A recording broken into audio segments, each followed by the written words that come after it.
and then kind of just what he sees as he moves forward in the dispatch spot. So what's up, Zach? How's it going, Paul? You good, brother? So yeah, man, can you tell us a little bit about how you got into ironworking and how you got into Local 29?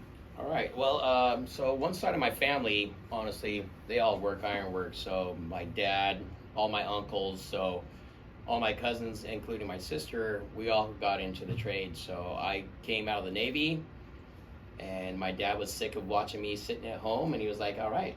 Yeah, if you could put that mic as close as you can, Zach, it'll pull it to it. There you go, brother. And he was like, I'm sick of seeing you at home. He's like, this is what I got to offer you, son. And he brought me up to 6701 Southeast Foster Road and signed me up. Oh, yeah. 6 months later, I was a brand new apprentice. That's awesome. See, man, I always heard about your dad, Pew. I never had I think he was already retired by the time I get in, or he was just at the end of his career, but I never had a chance to be around him, but I always heard stories about him. But yeah, Zach, you come from a long lineage of iron workers. Dennis is your cousin, Danielle is your sister. Danielle, great hand. Worked with her a lot, worked with you a lot, man. So it's awesome seeing you, here in the dispatch spot, because, being a dispatcher, you learn pretty quick that it's not as easy, or not, it's not, I don't think everybody thinks it's easy, but there's more to it than what most people think, right? Definitely. That's the one thing is that most people think, yeah, you're just sitting in here in the office, it's great, you're eating donuts, drinking coffee all day, and I enjoy the job, but it's pretty stressful, as you well know, because you're trying to keep the membership happy, and you're also trying to keep the contractors happy. And as we all know, most contractors and most members aren't really happy. So it's a fine line. It is a very fine line, but I really enjoy it. And what my goal is currently, like, I'm running the dispatcher, kind of how I've been running my jobs.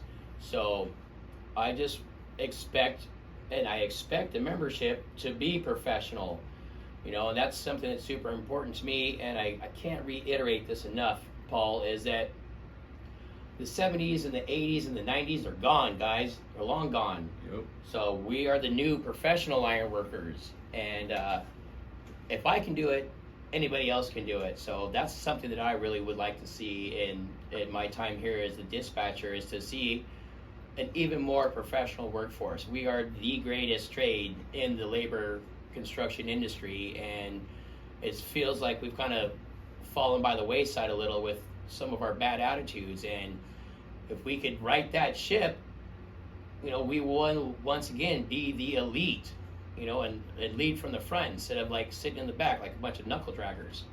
100% agree with you, Zach. You could have said that. I could have said that any better, dude. 100% agree with you. And being the dispatcher, you obviously have the first line defense of where you know what I mean?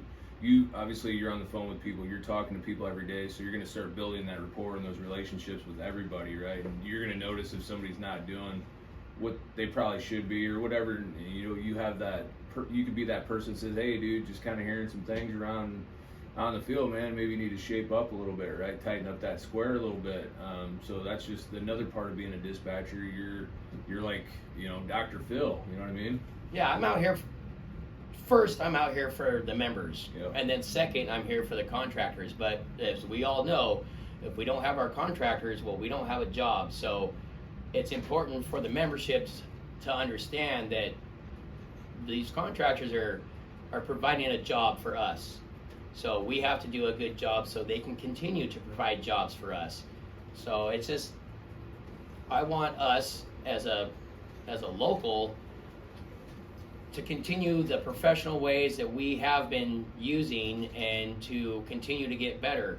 I want to have these good rapports with our contractors, and I don't want to lose any contractors.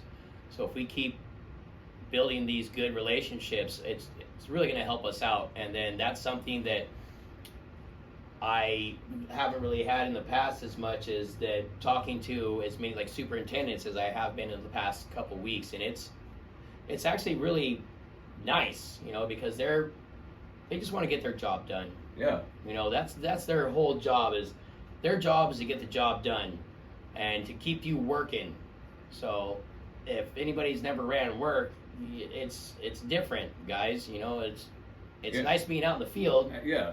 but you have so many more responsibilities as the foreman, general foreman, superintendent, that, you know, and your job is to get the job done. So sometimes, I mean, that takes precedence. Yep. So, you know, if guys want to lay down or blow shifts, you know, you got to go.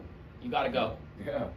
This is a performance-based industry. So if you're not going to perform down the road, and I want, like I've been telling all the contractors here lately, I want to know when my membership is laying down on them, because 100%, Zach. that's important.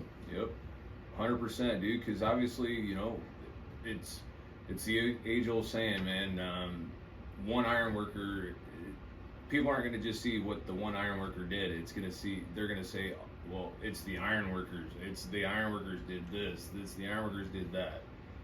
So it's all of us, even though we were nowhere near or a part of that situation, but somehow we're all dragged into it, right? Yeah, and that's, like I was saying, you know, alluding to a little earlier, is that when I was an apprentice and a young journeyman, and we still are the elite, but we were treated more as the elite.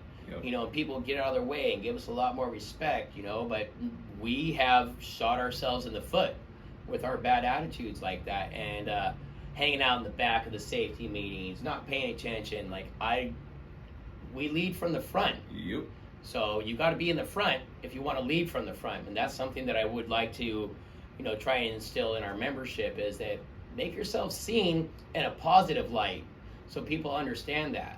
Yep. I've worked on many jobs with Zach, and he is always at the front of every safety meeting. They know he's there, trust me. So that's what he's talking about. They know the iron workers are there. And I insist my apprentices, because I can make them do stuff. Yep. I want them to come up front with me, because they need to learn that we don't need to sit in the back, because we are the elite. Without us, not a building goes up. Not a building. Rodman, structural iron workers, it's us. Yep. So without us, nothing gets built, but we have to maintain our professionalism out here. Yeah. So I mean, the people that are elected and then the people working in the office could be doing everything possible to get us all the work that we could do. But you know, if it's, you know, we can only do so much. We can't do anything out in the field. I mean, so if that reputation is being broken out there, you know what I mean? That's what the contractors see, because they're going to be hiring from us, right? Yeah, and that's the issue, and I've also been trying to explain that to some membership. There's 5 of us, 6 of us maybe in this office, right? And so this is a huge state. If you haven't ever traveled outside of the Portland metropolitan area, this is a really big state. So it's up to us, the body, and that's all of us, to watch your brothers. You know, you're not telling on your brothers, you're not snitching on your brothers and sisters when they're not holding up to our standards of excellence. It's your job to police them. It's your job to make sure that the members aren't stealing, Yep. you know, showing up to work, not being inebriated, you know. Like, this isn't, once again, like I said, this isn't the 60s, the 70s, or the 80s. So our professionalism speaks volumes to the contractors, and we need to police ourselves, because, like Paul was alluding to, there's 4, 5, 6 of us in this huge state. Yep. We can't do it. We have to rely on you guys and gals to do this for us, and you should take the pride to be there to let your brothers and sisters know, hey, that's not right. Yep. Like, that's not how we treat our contractors. That's not how we treat our tools. You know, because if we don't have contractors, we don't have jobs. 100%, Zach. And then, you know, just kind of being mindful of time here, Zach. So just, you know, obviously new dispatchers, is there just something that you want the membership to know that you're working on, just kind of be patient on? Is there something that you want, and obviously just leave a message for what you want the membership to know? So what I want to know is, call me. Yep. Come here. If I see your face more and more, that's great. If I hear your voice more and more, that's great. Bug me. Yep. That's the best way to get a job. I'm doing my best currently right now. Everything's kind of coming in 1s and 2s, but this, you know, it's spring is coming up, and Yep. spring and summer is where we shine. So it's going to get busy. So just make sure that your information is current. That's the most important right now, is that if I can't contact you, I can't give you a job. So if you think that you might have changed your number in the past 6 months, 4 months, yesterday, reach out to the hall, make sure we have your number so I can put you to work, because that brings me great joy, is putting my brothers and sisters to work. Absolutely, Zach. And to just a side note on that, one of the things Jim Pauly always told me is, if you want a job, you come down to this dispatch hall and you stare at me, and I'm finally gonna get sick of you. And it happened. I did that, and he got sick of me sitting there staring at him.